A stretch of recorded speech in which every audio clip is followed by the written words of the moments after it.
Welcome to the final episode of 2023 for Strange Stories with the Seeker and Skeptic. So today, Jonathan and I are going to do kind of like a wrap up year-end episode, just talk about where we've been and where we're going. So, Jonathan, how has 2023 been for you? Well, it's a pretty normal year. Nothing has changed about our lives at all. Everything has been exactly Complete. the way it's been before. And things never change ever in our lives. Yeah, completely. It's completely the same as it was in January. Absolutely. Definitely doing the same things and thinking the same way about things. So, if you guys couldn't tell, I think that was a little bit of sarcasm. Just a little. Uh 2023 has been a very good year for me. I've, you know, been able to do a lot of things that I've wanted to do and do a lot of things that I didn't know I even would have wanted to do. Yeah. Middle of the year, we watched Twin Peaks and Hellier concurrently. And if you ever want to start adding synchronicities and rabbit holes to your life, I would say that would be a great place to start. Yeah. Definitely changed things for Yeah, what both do you of think us. about this year? This year has been a wild ride. Um, it's weird because I started out the year, I mean, just completely changing my entire life around, moving here to Virginia with you, starting a job for hospice, um, which was very difficult. But I would say there has been some super high highs of this year. And I won't say low lows, but there's been some lows. So it's been a little bit of a roller coaster for me personally. But I think the highs have been a lot around what we've done with this podcast and some adventures we've taken, going to West Virginia for the Flatwoods Monster Convention was super awesome and fun. We've met a lot of really interesting people and talked to a lot of really interesting people. So even though there were some challenging things about this year, overall, it's been a really great year for me too. Well, I would certainly hope so.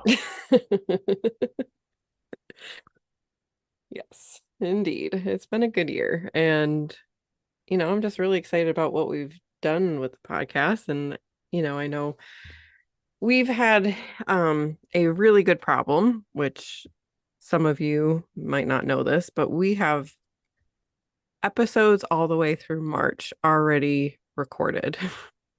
So we had so many people want to participate and be interviewed that we've been flooded with, doing this. So I know what a lot of the episodes are going to look like. I mean, obviously up until March, and it's a lot of really great conversations that I'm excited to share with you guys. Absolutely. And that doesn't mean that we're not looking for more people to talk to. We're Correct. really easy to get a hold of. You can reach out to us through Twitter, through Facebook, through our Gmail account, which is going to be another edit here because it has left my brain. Seeker and Skeptic at gmail.com. Yeah, what you just said. And we're always checking this stuff. So go ahead and reach out to us. You want Yeah, to talk about a story that you've never shared or you shared 1,000 times and want to talk about it again. We're listening to anybody say the things that they want to say. definitely. We are open to any and all strange stories, weird interests. I'm gonna put this out there. I've been thinking a lot about like reality and timelines and timeline shifting. So if anybody has an interest in that, some knowledge about that, reach out to us. I'd love to talk to you. What about you, Jonathan? Do you have any requests? Well, it's a standing call out for anyone who calls themselves a demonologist. I'd be more than happy to have a conversation about that. You know, let's talk about some stuff. Oh, also a Bigfoot person, please. I would like to talk to somebody who has seen, encountered Bigfoot. I know you're out there, and at least one of you is listening to our podcast. So please reach out. So what has been your favorite thing about the podcast? Really just the ability to kind of expand on what reality looks like, either for myself or for other people, just the chance to have conversations about stuff that most people kind of assume that there's not really a place for, because there is a place for all this stuff. What about you? I just love hearing people's stories. I love hearing people talk about their perspectives and points of view about what they've experienced or encountered, how they see reality. So that is super interesting to me. For me, a lot of our guests have been old friends of mine. Um, so that has been really nice for me to like reconnect with them. But I'm also kind of like the type of person I don't I don't do small talk. I don't do it well. I'm socially awkward. I can't do small talk. But I love having these deep conversations about the nature of reality and spirituality, the afterlife. So it's really nice to reconnect with people and just go to that deeper level with them. So that's been my favorite thing.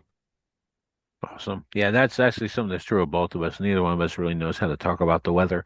Um, I'm someone who I have lots of close friends who reach out to me a couple of times a year when they've got something really difficult to work through, and I'm more than happy to do it. But I don't know how to talk about transmissions or what day of the week it is or any of that weather channel stuff. Just it all kind of goes past me.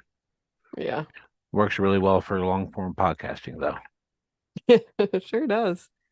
Obviously, you have started reading a lot more. You've been listening to a lot more podcasts about, all things occult, strange, all that. So, is there anything that you've read, watched, or listened to that has been really important to you or expanded your thinking that you would recommend for other people?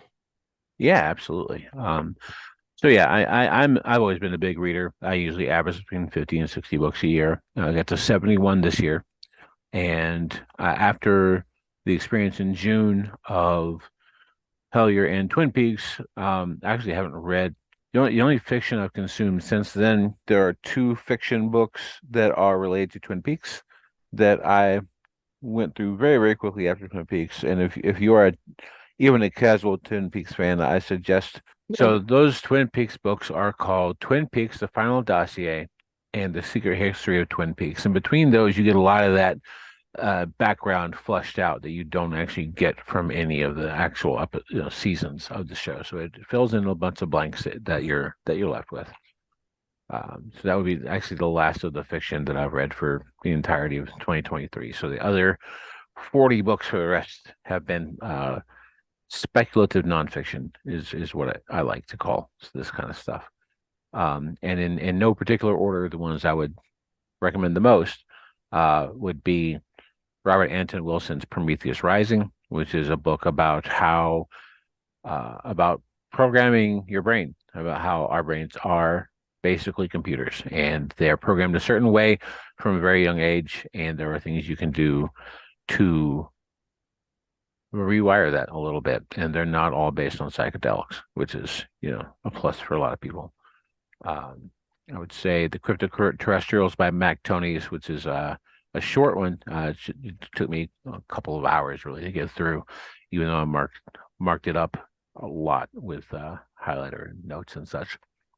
Basically, takes forward the idea that things like licensed sky UFOs, even potentially abduction experiences are actually potentially perpetrated not by nuts and bolts UFOs, but actually a race of somewhat human-like creatures, beings, whatever you want to call them, that are indigenous to Earth.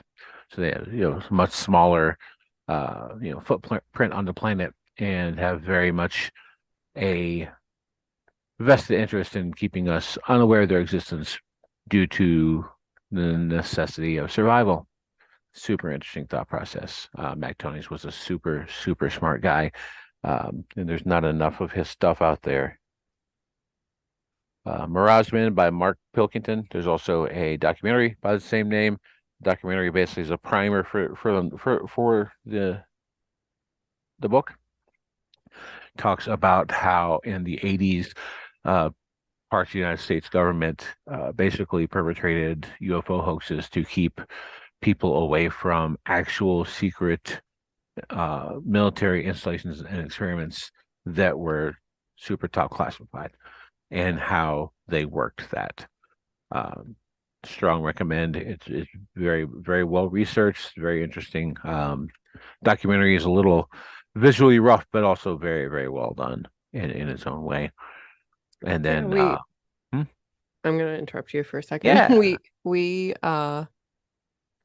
We watched that documentary together, and that was very disturbing to me in a lot of ways. Like how they mess with people, like honestly, the psychological damage that some of these people endured because of um the gaslighting and the hoax that the government was perpetrating. That was something that really influenced me of like, okay, there's more going on behind the scenes and we don't even know what's real and what's not real. And it's like there's so much that has muddied the waters. It's just it's disturbing. Oh, for sure. And the fact that the agents that did this stuff are, to this day walking around free. Like there's never been Yeah, any kind of reckoning for yeah, ruining multiple people's lives and yeah, derailing the lives of many, many other people. And there's still repercussions to this going on today. yeah. And the main guy that was interviewed, like he had no remorse. You know what I mean? He didn't really show any kind of like, I feel bad what I did to these people or anything like that. It was just very matter of fact. Oh no, it's all a And game to it's, him. yeah. And it's like, is it still happening? Like, are you still lying? I mean, you are very untrustworthy, sir.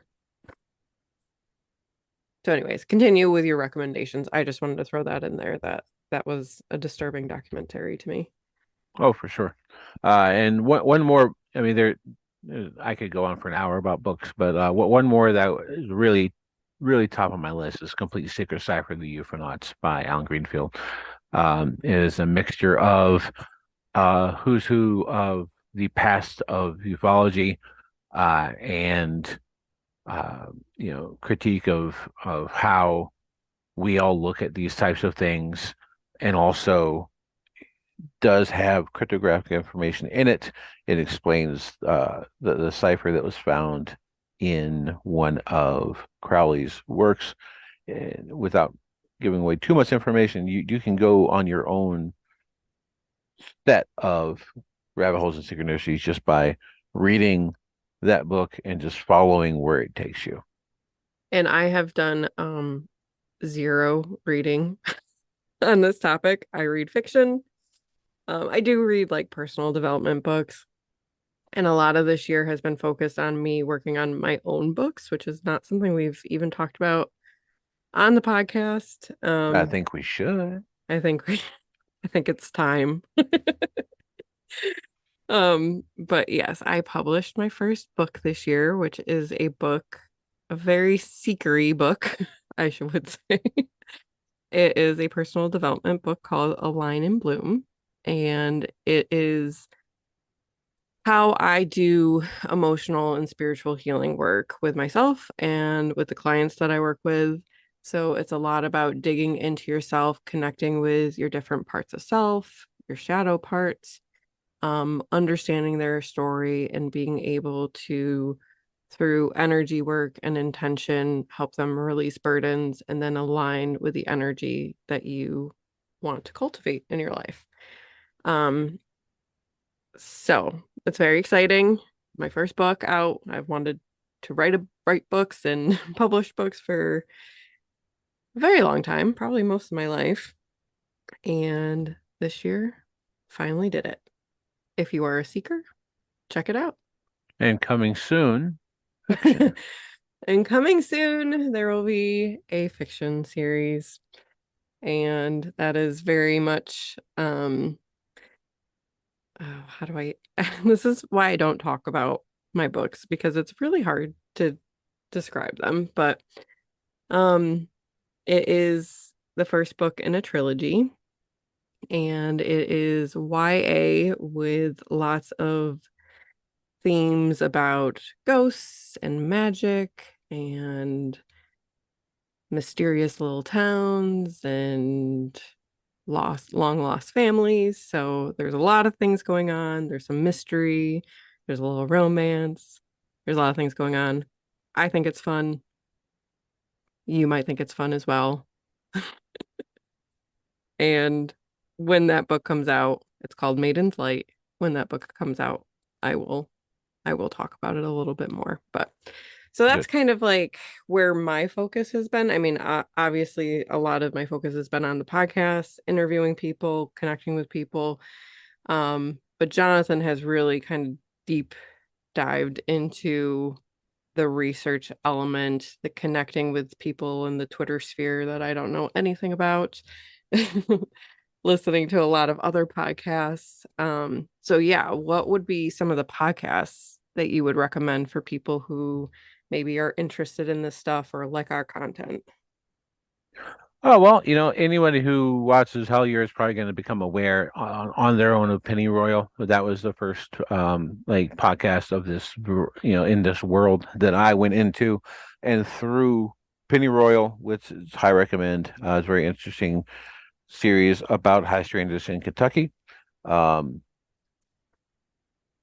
at that point, that's how I found out about Vayse, which is spelled Vayse, which is a podcast, a very, very well done podcast about esoterica and the journey of these two guys who are the hosts, where you get a little bit of of their journey as they interview people in these realms.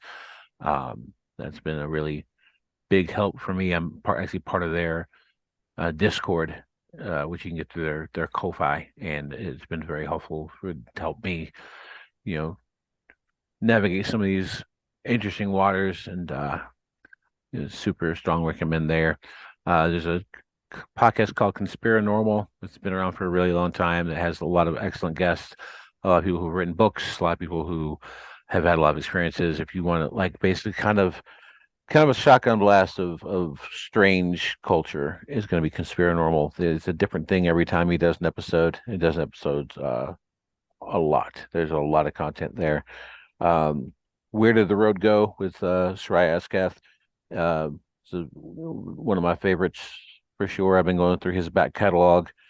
Really well thought out podcast series dealing with a lot of other people who also, a lot of authors, a lot of experiencers, a lot of theoreticians. Was we actually recently recorded an episode with him, and it was a lot of fun. It was a blast. So be on the Yeah. lookout for that episode to come out. I'm assuming in the next week or so. Really fun. And he'll be coming Um, on our episode next year as well. oh yeah, we're looking forward to that conversation too. He's a super interesting guy. Um, he's experienced a lot of things and knows a bunch of people who also experienced a lot of things. What Magic Is This? Which is basically a podcast about magic specifically. Um, there's a lot of research involved in it. He's a practicing musician who breaks down things in a way that people with just a basic cursory interest can understand. and gives you directions to go if you want to know more. And he's been doing it for years. Super interesting dude. Give that a shot. That was What's Magic Is This? And finally, and I'm sure I'm forgetting some stuff, but these are the ones that have deep, really deep dove into through, walks and stuff. Is Right Where You Are Sitting Now, which is Kennikins, and it's another magic podcast. It's ritual musician, also interview based, deep diving into a lot of esoterica stuff. So if you have any leanings towards any of those realms, those are the directions that I would point you in. And you can go as deep or as shallow into the stuff as you want. There's something for everybody and really all of those. Yeah. A lot of great content out there. And I mean, I again am more like behind the scenes with all this. You're definitely interacting, but I feel like you've connected with a lot of really interesting people, you know, from just starting to explore different podcasts and other people that are interested in this stuff. So, and it's opened doors to more conversations for us with people coming on our show. Um, so it's very cool what you've been doing, and I appreciate that you are on the Twitters, the X, whatever it's called, the blue sky, all of those things. Yeah, it's been really fun. Just the fact that I've encountered no gatekeeping whatsoever is has Yeah. been shocking to me. I did not expect that. As someone who's been involved in, you know, um, like a lot of nerd hobbies throughout the years, which is not the same thing as this, of course, but like, they definitely are similar in the fact that there are subcultures. And of the subcultures that I've been in, most of them have been surrounded by gatekeepers, and this has not been the case. I've interacted with the majority of the people I just mentioned from those podcasts. Interacted a lot with Bob Freeman, Occult Detective, ubiquitous presence in these communities, and also on Twitter, who we may or may not have an episode coming up with very, very soon. We're excited about. It was a fun conversation. Um, Shout out to Bob. But there's not been a single time when I've asked a question where someone has said, "Well, that's a dumb question," or "Why would you think that? That's a stupid thing to think." There's none of that whatsoever. It's a bunch of people who, you know, are trying to figure things out for themselves and don't mind people asking those basic questions, and that has been pretty shocking to me in a very positive way. Yeah. So I don't have an answer for this. I'm going to ask you, do you have a favorite episode that we've released so far? Hmm. All of them, I know. I'm like, honestly. There's how do you pick your favorite out of Yeah, all, every single conversation that we've had has been interesting to me. I feel like I've learned something every single time. Really Mhm. excited for if you haven't gone through our back catalog, give it a shot. There's something interesting in every single episode. Really excited for some of the ones we have not released yet. Yeah. But there's not been a single time that I've put down my headset at the end of one of these conversations and been like, well, I could have been doing X instead or Yeah. Y. There's always been, well, that was a worthwhile conversation. This has been really cool, and I can't help but assume it's going to continue along that same road. Um, Yeah. yeah, I agree. I feel like, we've talked to a lot of different people with a lot of different perspectives and knowledge base. Some people are just like, I just had a weird experience and I don't know what to make of it. And that's as far as it goes to, you know, Bob or Alan Greenfield, who are kind of like experts in this field. So it's been a wide array, and I love that. I love just kind of hearing everybody's stories and their experiences and how they make sense of all of this strangeness. also really interesting that people who have nothing, all bunch of people who have had nothing to do with one another, don't know each other, don't live in the same parts of the country, have experiences that are similar. And people who live very close to each other have experiences that are very, very different, and how you know it really seems like there's links between most of these types of things in these realms. Definitely. I think sometimes we think about things in a different way or we categorize it in a different way, a lot of times we are talking about the same thing. And we found that. You and I have found that in conversations we've had with each other. Oh yeah, absolutely. And a lot of it comes down to, the failure of English as a language, um, Hmm. which, in reality it is, there's just a lot that we lack. We use the word spirit to mean too many things. We use the word unexplained to mean too many things. We use the word religion to mean too many things, and it all ends up being confusing to people a lot of the time. I think, needlessly so. Definitely. So we did have one listener submitted question from our maybe our first fan, Russell Lister, friend of mine, who asks how during this year has the seeker become more of a skeptic and the skeptic become more of a seeker at any point? Has the podcast maybe changed either of your views one way or the other? It's such a good question. Do you want me to go Absolutely. first I, or do I you? would like for you to go first. Okay. Um, so I don't know if it's necessarily, I mean, indirectly, I would say because of the podcast, because of just the content and the things that we are consuming and watching together. But I would say I am definitely asking more questions about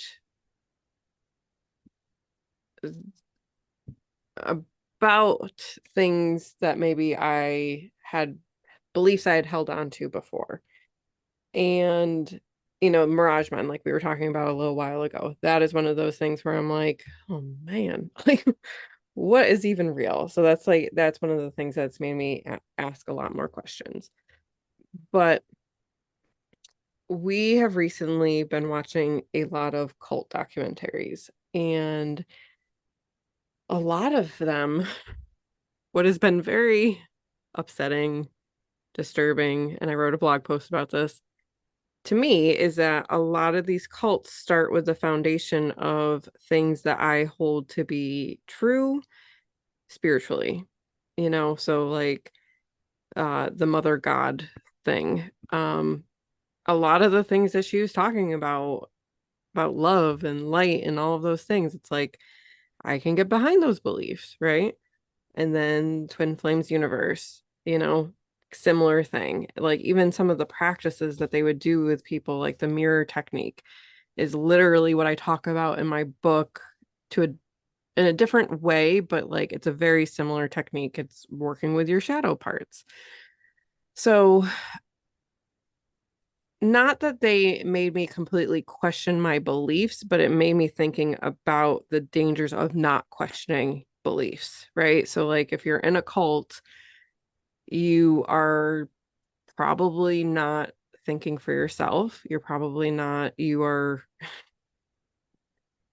kind of taking in the information or teachings of a guru of some sort, and you're just holding on to that as truth for yourself without maybe expanding and really digging into what do you believe. So that is kind of where not um I mean, I guess in terms of how you define skeptic, of you just want more information and you want to ask more questions, I think that's where I'm landing as well. Is like I've held these beliefs for a long time, but I need to do some inventory on myself and really think about why is it that I believe this? Is this because of my own personal experiences, my own connection with my spirituality, or is this because somebody has told me that this is truth? And if it's that, I need to examine that, you know? So that's kind of where I land. And that's when he asked that question, that's where my brain went. I think everyone should ask those questions. I mean, when it really comes down to it, you're talking about like, when someone's in a cult, nobody knows that they're in a cult. And lots of people are. And there's lots of things that are cults that we don't think of in those terms, but in actuality really are cults. Yeah. Any kind of belief structure centered around a thing that is not quantifiable is very likely to be a cult. And if someone is leading that, and if someone is profiting from that, and there almost always is someone who's profiting one way or another, then very likely that is what is going on. And cult members aren't what you see in horror films and television shows. Generally, some the people who end up in quote cults are people who are seeking belonging or love or peace or something, and they found something that they think will give them that, and most often for a time it does, and then the hook happens, the catch happens, and then things get generally tend to get bad, but sometimes it takes years and years for that to happen. But most people who are actually in cults are they're just people who want Yeah. something better in their life. Yep. They're looking for help. And unfortunately, there's people who will take advantage of that vulnerability. I think the two that I mentioned were kind of two different things to a certain degree. Like the mother god thing was just sad. And Yeah. I mean, she in some ways did take advantage of people. Like people were giving her money so she could get a four-wheeler. But honestly, like what she was selling, colloidal silver, she Can kill you. poisoned, right? She Killed her. poisoned herself with it. You know what I mean? So she truly believed in what she was marketing and selling to people. Yeah, but the Um, the guy who emptied out all the bank accounts when she died did not. no, that is That very guy true. was waiting for that to happen that entire Yes. time. It's very obvious. Yes. And from the Definitely. documentary that we saw, it doesn't look like there's been any consequences for that guy either. And we're not going to be Yeah. naming him for obvious reasons, Yeah. but he knows who Yeah. he is. Yeah. That is definitely more nefarious. But like the Twin Flames universe, like, at least the main guy, he did not believe in what he was peddling, and he was really just trying to take advantage of people for his own personal gain to the point where somebody committed suicide, where somebody was arrested by the things that this man was telling people to do, and it honestly just like hurt my soul to be like, these people are looking for help, they are looking for love, they are looking for connection, and somebody's going to prey on them and take advantage of them and use what could be very helpful tools and beliefs and twist that into something sinister. Yeah, a list of things that were at worst innocuous. At worst, were on their own don't hurt anyone. But anything you know used the wrong way can be psychologically harmful. Just it's just the truth. So how would you answer that question? I would answer that question more along the lines of this has caused me to redefine how I view a lot of the world. In the way of like the words that I'm using. I used to kind of broad spectrum everything of saying, well, I'm an atheist. And I am. I don't believe in an interactive father figure sky daddy that cares whether or not someone touches themselves at night.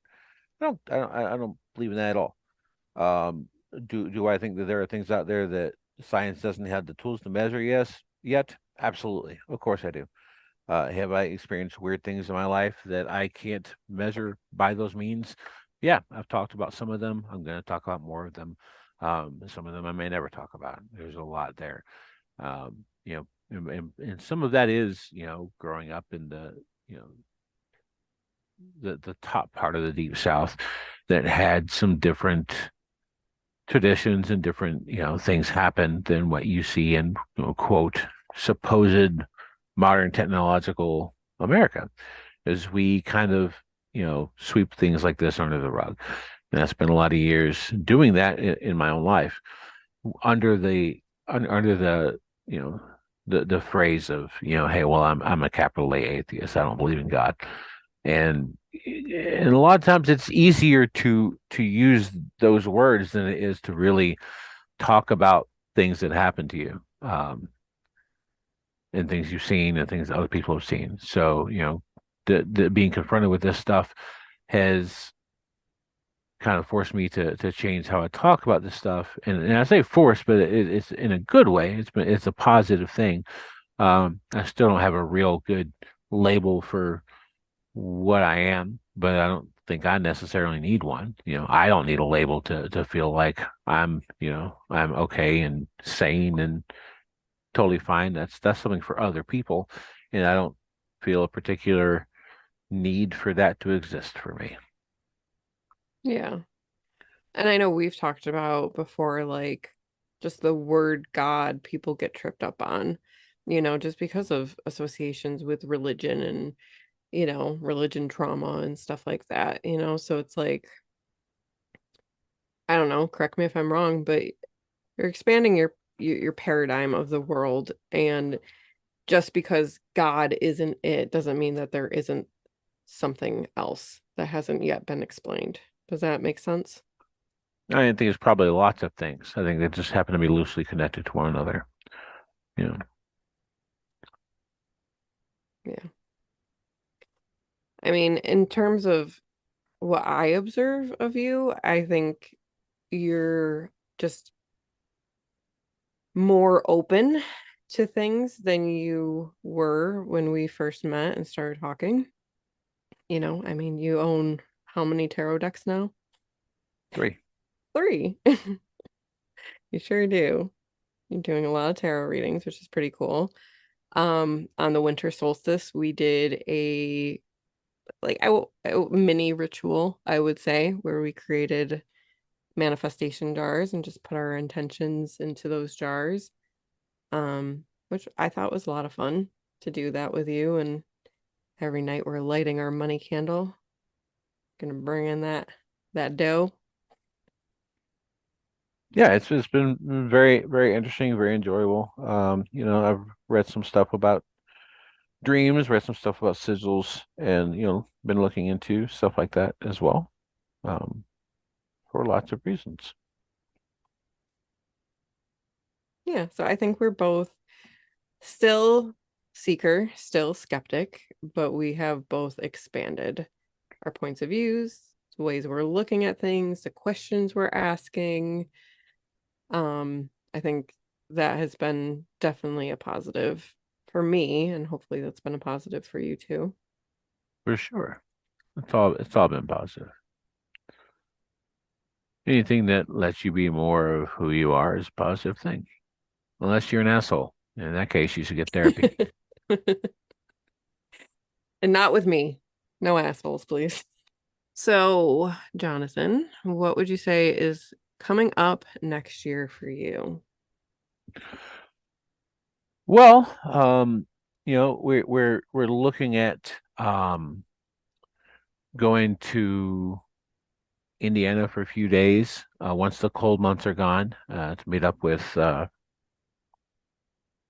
Bob Friedman, occult detective, to see some of the things that he's getting into up there. He's got a lodge up there that he gives tours of that we are very much looking forward to trying to check out, among some other things.